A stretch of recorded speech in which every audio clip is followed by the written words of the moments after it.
All right, I'm doing some window adjustments here on Mr. Ray Parrish's Dark Knight, and I figured I'd make a little video. It's been a little while. You can see this one, I've already adjusted it. You can see where the window was, and you can see where the window is. I've moved it forward. Look at the penetration under there. It's nice, all the way down. Right about here is where it wasn't into the strip deep enough, especially down in here. So the adjustments that I was using today are these guys here, which move the window forward and backward. This one here, which is the stop for the top. This one here, which is a stop for the front. This is a game of geometry. You have to play with it, and there is no one setting that works on all cars. Door hinge pins will affect it. Window track wear will affect it.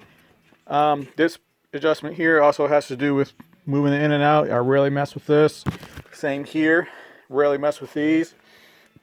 Way down in there in the bottom, right up under my fingers, there's two more 10mm nuts that will move it in and out, which will control your topward pitch. You can see the door shuts nice anyways. This is a nice car, so if you start with a nicer car, you're going to have a nicer result.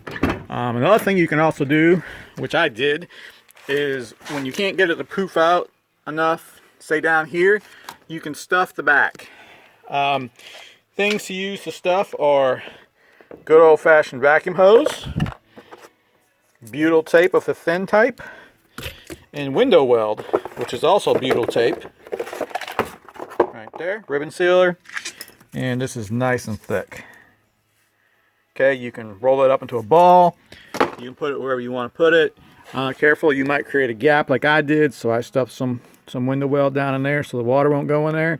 Window weld is much better than silicone because it stays pliable at all times. This one's good, or it's as good as it's going to get. If you walk around to the other side, I'm not messing with this one because it's already in good shape, and you can see the margins are nice. You can see it's under the lip really good. It's under the blowout clip really good. Some people take those off. Shouldn't do that. All the way down here, and this one is really nice. Okay, but this is a passenger door, so the passenger door is probably not going to have the wear the driver door has. Just not going to get the use. So the door hinges, the window tracks, the rollers, the felts, everything is probably not going to get the wear. Now we're fortunate enough that most of this stuff is readily available. Brian at G-Body Parts has reproduced almost all of it, and if you have a guy who's really patient, you can get these windows probably as good as they were when they're new.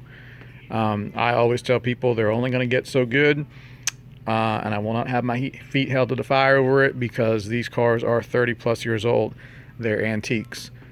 New parts or not, you can only get these things so good. But I feel that if you have a nice car, you can probably get them as good as they were when I left from GM. And we all know when I left GM, they did have wind noise and rattles and sometimes water leak concerns too on the T-top cars, not the hard tops. So this is just my opinion and my overview, and I do some of this sometimes depending on the car. It can take a lot of work. It can take several hours per door.